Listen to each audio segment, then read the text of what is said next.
ये है bad S बोइली the भड़वा भोइली। और ये भोइली भाई साहब एफएफपी और यूएफए के मुंह पे मूतते हुए यस। और चेल्सी के फैन हवा में झूमते हुए।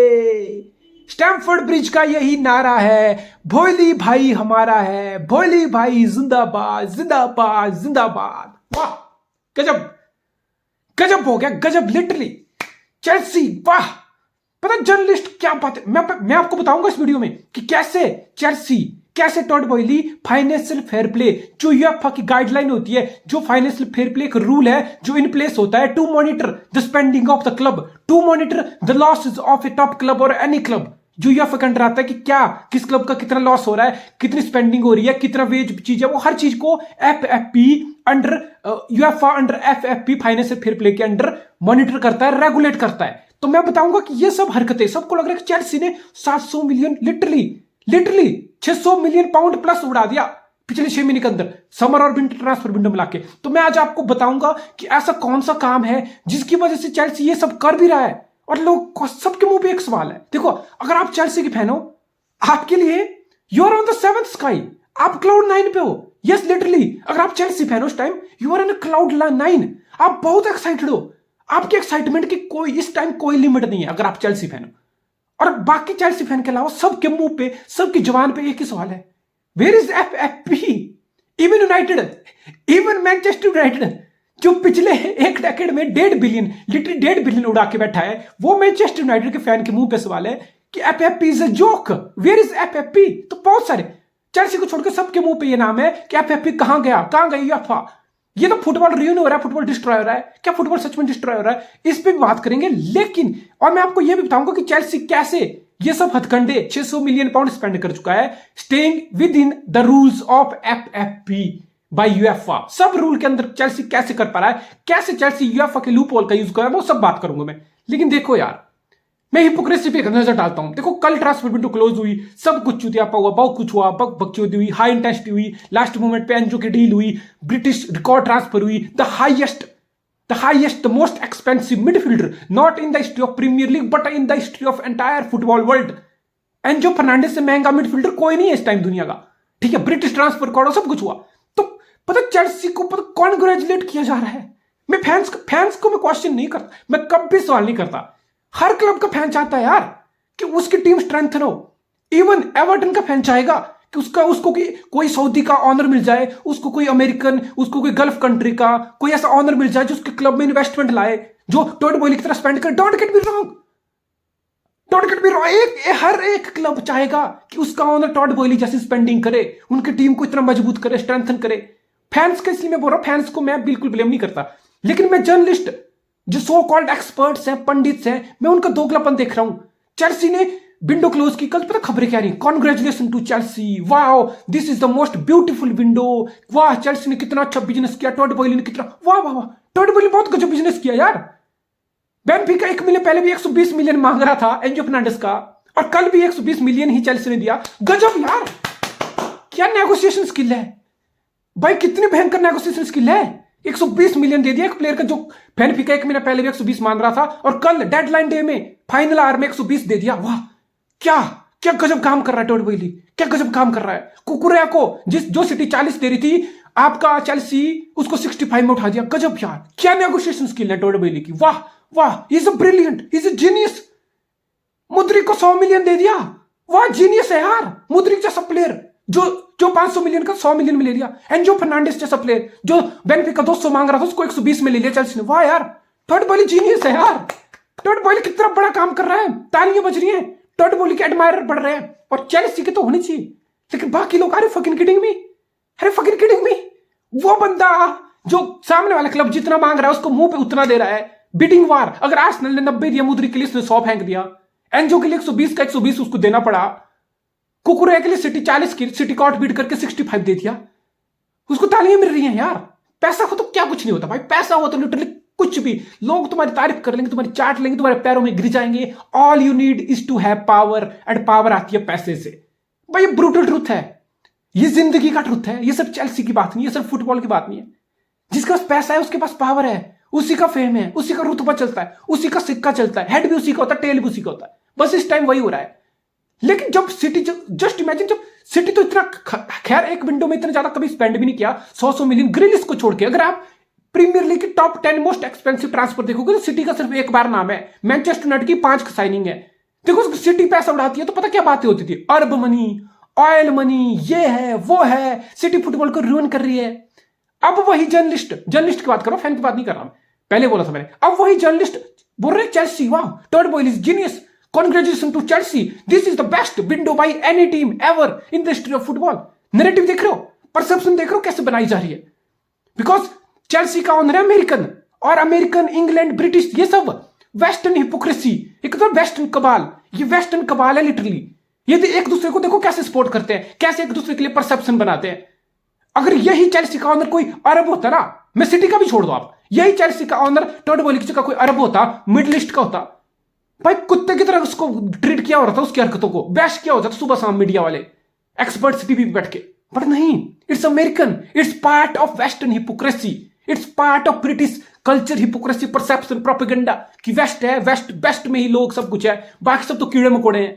यही परसेप्शन आज भी चल रही है, हम अंग्रेजों से गुलाम हो गए हैं, लेकिन यही मानसिकता आज भी हमारे दिमाग में फीडअप की जा रही है। मैं ज्यादा डाइवर्ट नहीं करना चाहता टॉपिक को, but that's the brutal truth. ठीक है, अब बात करते हैं चेल्सी की स्पेंडिंग पे। चेल्सी कैसे एफएफपी को ब्रीच नहीं कर पा रहा डिस्पाइट 600 मिलियन पाउंड स्पेंड कर दिए पिछले 6 महीने में, 2 विंटर में। देखो चेल्सी का एक पैटर्न देखो आप, जो भी प्लेयर चेल्सी साइन कर रहा है, सिर्फ Todd Boehly take over 600 million pound spend हुआ, कुकुरे आया, कुलीबैली आया, वेस्ले फोफाना आया, स्टर्लिंग आया, बाडियाशील आया, चुकमैका आया, फिर अभी तुम्हारे ये मुद्रिक आया, एंजो फर्नांडिस आया। ये सब प्लेयर में एक चीज कॉमन है। क्या कॉमन है? हम देख रहे हैं ना, 2022 से आज अभी 2023 स्टार्ट हो गया है, 2022 की जुलाई अगस्त से लेके अब 2023 जनवरी में ये सारे प्लेयर साइन किए जो मैंने नाम लिए। इनको क्या किया जा रहा है? इनको दिया जा रहा है कॉन्ट्रैक्ट कितना, 6 साल का, 7 साल का। अभी आपने सुना ना, 2030 तक का कॉन्ट्रैक्ट एंजो फर्नांडिस को दिया, 2030 तक का। वेस्ले फोफाना 2029 तक कमिटमेंट, एंड कुंको भी आएगा 2029, यानी कि 7 साल का, 8 साल का, 8.5 ईयर का कॉन्ट्रैक्ट एक प्लेयर को ऑफर किया जा रहा है।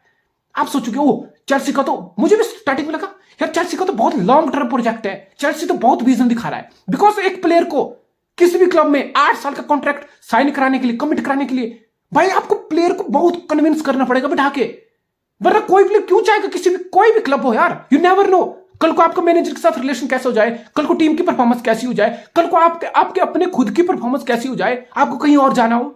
आप तो भाई लिटरली जो चेल्सी में जो ये प्लेयर आ रहे हैं, मुद्रिक, एंजो, ये सब लिटरली अपने आप को प्रिजन कर रहे हैं पिछले अगले 8 साल के लिए। So it's take lot of courage for a player and his agent to sign 8 year deal. तो कितना वो लगता होगा प्लेयर को कन्विंस करने में, लेकिन चेल्सी ये कर पा रहा है। और चेल्सी क्यों कर रहा है? बिकॉज इसका साइड इफेक्ट है, किसी प्लेयर को 7-8 साल का कॉन्ट्रैक्ट देना, it's literally like playing with the fire. मैं आपको बताऊंगा क्यों चेल्सी सब कुछ, इट्स लिटरली कि चेल्सी सब कुछ गैम्बल कर रहा है, Chelsea literally are playing with fire. और जो चेल्सी ये सब कर रहा है ना, it has to click, it better click. ये चेल्सी सब कर रहा है ना चीजें, ये चीजें काम करनी पड़ेंगी। Because you can't say from here on कि यार हमने इतना कुछ कर लिया, अब चीजें नहीं हो रही तो अब हम क्या करेंगे। नो भाई, no, there is no plan B, there is no option. अगर आप चेल्सी हो ना, there is no way coming back. जो आपने किया है ना, ये चीजों को काम करना ही पड़ेगा, it has to work out. ठीक है, तो चेल्सी दे रहा है 8 साल के कॉन्ट्रैक्ट, मुद्रिक को साइन किया 100 में, दे दिया 8 साल का कॉन्ट्रैक्ट। एंजो फर्नांडिस को साइन किया 120 मिलियन यूरोज में, 106.1 मिलियन पाउंड में, 8 साल का कॉन्ट्रैक्ट। क्यों?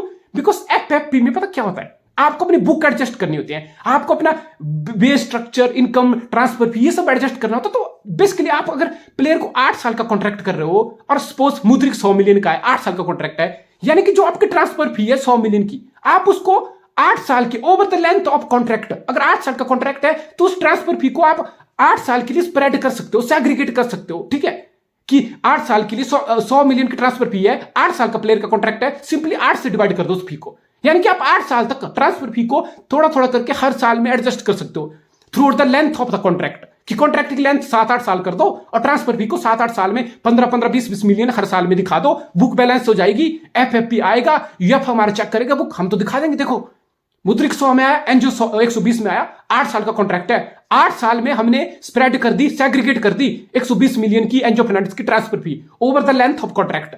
ठीक है, इससे आपकी बुक बैलेंस हो रही है। आपने 8 साल के लिए साइन किया एंजो फर्नांडिस को 120 मिलियन, आपके पर सीजन 20 मिलियन भी आप दिखाओगे बुक में एंजो के डील के 20 मिलियन एक साल में, दूसरे साल में। इसलिए चेल्सी 7-8 साल वेस्ले फोफाना, चुकुमैका, स्टर्लिंग, ये सब 7-8 साल के कॉन्ट्रैक्ट साइन करा रहा है कि ट्रांसफर फी को सेग्रीगेट कर दो through the length of the contract, spread कर दो उसको थोड़ा थोड़ा, जितना लंबा कॉन्ट्रैक्ट होगा उतने थोड़ा थोड़ा करके डिवाइड कर दो और बुक बैलेंस हो जाएगी।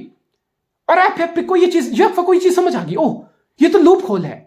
आपको क्या लगा भोईली ऐसे आ गया पहले दिन से 600 मिलियन उसने 6 महीने उड़ा दिए? वो गधा नहीं है यार, वो अमेरिकन है, वो बिजनेसमैन है। उसने 2.7 बिलियन में क्लियर लिक इन्वेस्टमेंट, ऑब्वियसली क्लियर लिक इन्वेस्टमेंट का मेजोरिटी शेयर है, लेकिन टॉड बॉयली का जितना भी शेयर है 30-40%, भाई तुम्हें क्या लगता है board of director, legal council, बड़े बड़े लॉयर, वकील, उसने 5-6 महीने तो टेक ओवर से पहले इसी चीज में सर्च किया होगा कि अगले एक साल मुझे क्या करना है। ऐसा नहीं किया मैंने अब चेल्सी का टेक ओवर कर लिया, 2.7 बिलियन फेंक दिए, अब बैठ के मैं सोचूंगा ओह अगले 6 महीने क्या करना है, ओह अगले एक साल। नो, हमारा और तुम्हारा प्लान ऐसे चलता होगा, बिजनेसमैन का ऐसा प्लान नहीं चलता। वो क्लियरली 5 साल का दिमाग में प्लान लेके आया हुआ है। उसने जब टेक ओवर किया Todd Boehly and Clearlake investment ने, वो सोच के आया था कि देखो सर्च करो एफएफपी को, बैठो रात दिन, लीगल काउंसिल 5-5 7-7 लोगों की उसने टीम बिठाई होगी, सैलरी देके, बेस्ट लॉयर, ढूंढो एफएफपी का ब्रीच कैसे हो सकता है, एफएफपी का इस्तेमाल करके ही हमें टीम बनानी है, ढूंढो लूप होल, और ढूंढ लिए, खोज लिए। लंबे लंबे कॉन्ट्रैक्ट दे दो, ट्रांसफर फी को स्प्रेड कर दो through out the length of the contract, और दिखा दो बुक में कि देखो सब बैलेंस है, सब ठीक है, वेज स्ट्रक्चर मेंटेन है, ट्रांसफर फी की कॉस्ट मेंटेन है। बिकॉज बॉयली नहीं चाहेगा यार, he don't want to make a joke out of himself कि क्लब में आया 2.7 बिलियन का टेक ओवर किया, 2 विंडो में 700 मिलियन उड़ा दिए, और फिर क्या हुआ, फिर बैन लग गया या पॉइंट डिडक्शन होगी। You don't want to get yourself embarrassed. सो एफएफपी के अंदर ये सब कुछ हो रहा है, एफएफपी का इस्तेमाल करके ही चेल्सी ये सब कर रहा है, लूप होल। और एफएफपी को ये चीज समझ आ गई यूएफए को। अब यूएफए बोल रहा है कि अब एक नया रूल आएगा इस समर से कि कोई भी प्लेयर, कोई भी क्लब, चाहे तुम कॉन्ट्रैक्ट प्लेयर को 10 साल का दे दो, लेकिन जो ट्रांसफर फी होगी, वो कॉस्ट होगी, उसको कवर करने के लिए 5 ही साल दिए जाएंगे तुम्हें। डजंट मैटर तुम 8 साल का कॉन्ट्रैक्ट साइन कर लो प्लेयर से, तुम ट्रांसफर फी 5 साल तक ही स्प्रेड कर सकते हो। यानी कि तुम 5 साल के अंदर ही जो ट्रांसफर कॉस्ट है 100 मिलियन है, वो तुम्हें उसमें ही एडजस्ट करनी पड़ेगी। बिकॉज फिर ऐसा नहीं होगा कि 8 साल का कॉन्ट्रैक्ट दे दो, 8 साल में सेग्रीगेट कर दो, स्प्रेड कर दो ट्रांसफर फी को, बुक बैलेंस कर दो, ये चीजें नहीं होगी। और मैं चेल्सी का बताता हूं, इट्स वेरी रिस्की। आप किसी प्लेयर को 8 साल का कॉन्ट्रैक्ट दे रहे हो, इट्स वेरी रिस्की। पहली बात, अच्छा प्लस पॉइंट भी है इसका, प्लस पॉइंट ये है कि आप एफएफपी को अवॉइड कर रहे हो। दूसरा मेजर प्लस है कि आप प्लेयर को 8 साल का कॉन्ट्रैक्ट दे रहे हो, सपोज बैडियाशील या आपका मुद्रिक या एंजो फर्नांडिस, ये बहुत अच्छा खेलने लगे, ये 2-3 साल में बहुत टॉप प्लेयर, एंड कुंकू, ये सारे टॉप प्लेयर बन गए, इनके पीछे रियल मैड्रिड आ गया, इनके पीछे बारसा आ गया। चेल्सी को क्या, चेल्सी के पास रहेगी ऑप्शन, बिकॉज तुम कमिट हो 8 साल के लिए।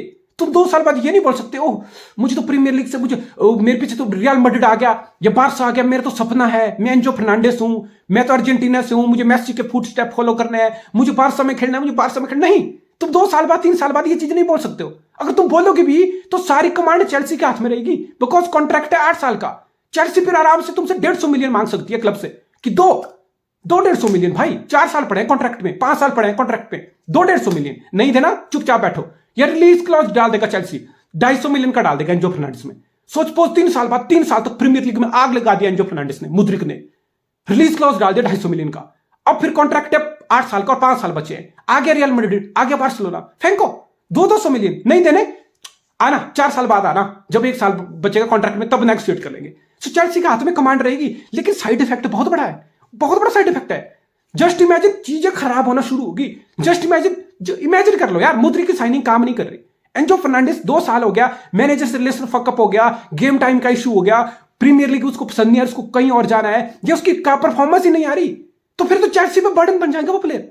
उसकी वेज 8 साल के लिए उसकी वेज तुम्हें कवर अप करनी है, फिर तुम कितना बर्डन बन जाएगा, तुम कैसे ऑफलोड करोगे प्लेयर को।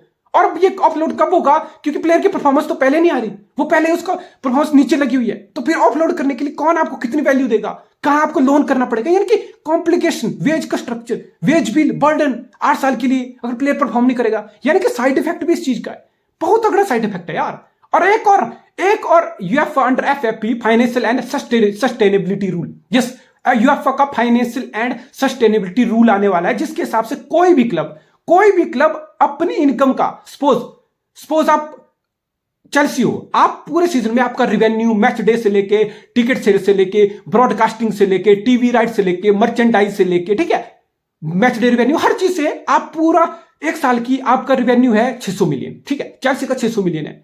आप ये नहीं कर सकते कि यार आपका 600 मिलियन रेवेन्यू है, वो सारी कॉस्ट कुछ कट करके और आपका स्पेंड, आपका वेज, आपका ट्रांसफर फीस और आपके एजेंट की फी, ये सब मिला के आप 600 इनकम आपकी हो रही है और आप खर्च 700 कर रहे हो। ये सब नहीं हो सकता। जैसे आपका सैलरी कैप है, जैसे वेज का कैप है, जैसे ला लीगा में है, कैसे नहीं हो सकता कि आपकी इनकम, जैसे बारसा का हो गया था कि आप 100 रुपए कमा रहे हो और आपकी इनकम से ज्यादा आपके वेज बिल ये सब एक्सीड कर रहे हैं। ये एफएफपी का रूल प्रीमियर लीग में लागू होने वाला है। यानी कि अगर आप 100 रुपए कमा रहे हो तो उसका 80%, अपनी इनकम का 80% ही आप स्पेंड कर पाओगे। किस पे? ट्रांसफर फी पे, एजेंट फी भी कवर होगी, उसमें आपका पूरे क्लब का स्क्वाड का वेज भी कवर होगा। यानी कि अगर आप 100 मिलियन कमा रहे हो तो आपको 80 मिलियन में ही अपने पूरा साल का, पूरी समर विंटर मिला के आपको 80 मिलियन ही उड़ाना है। उसी के अंदर आपको वेज भी कवर करनी है, उसके अंदर आपको एजेंट की फी भी कवर करनी है, उसके अंदर ट्रांसफर फी जो प्लेयर लाना है उसके अंदर। बिल्कुल सिंपल है, सही बात है, कोई दिक्कत नहीं है। इसका मतलब बड़ा सिंपल है, आप अपनी इनकम बढ़ाओ। आप बड़ा क्लब मानते हो ना खुद को, आप अपना इनकम बढ़ाओ भाई। जितना तुम कमाओगे उतना ही तुम लगाओगे, यानी कि सस्टेनेबिलिटी, यानी कि खुद कमाओ खुद खाओ। Literally it's that kind of model, तभी आप सस्टेनेबल बनोगे। आपको फिर बाहर से फंड इजेक्ट करने की जरूरत नहीं है, आपको बाहर से फंड लगाने की जरूरत नहीं है फिर। यानी कि जितना कमा रहे हो उतना उड़ाओ, ठीक है, सिंपल सी बात है। तुम तो 400 मिलियन कमाओ, उड़ा दो 400 मिलियन, 400 में से 380 मिलियन उड़ा दो, 80% उड़ा दो उसका। ले लो 300 मिलियन की समर साइनिंग, 80-100 मिलियन का वेज करो एडजस्ट उसमें। यानी कि जितना कमाओगे उतना खाओगे, तब भी प्रीमियर लीग सस्टेनेबल बनेगी लॉन्ग टर्म में। और ये बहुत अच्छा स्टेप है, ये भी इस समर से चालू होने वाला है। ऐसा नहीं कि आप 100 मिलियन कमा रहे हो, आप उड़ा रहे हो 200 अपने ट्रांसफर फी पे, एजेंट फी पे, वेज आपकी 300 मिलियन पहुंच रही है, इनकम आपकी 100 मिलियन। ऐसा नहीं चलेगा बॉस, जितना कमाओगे उतना खाओगे।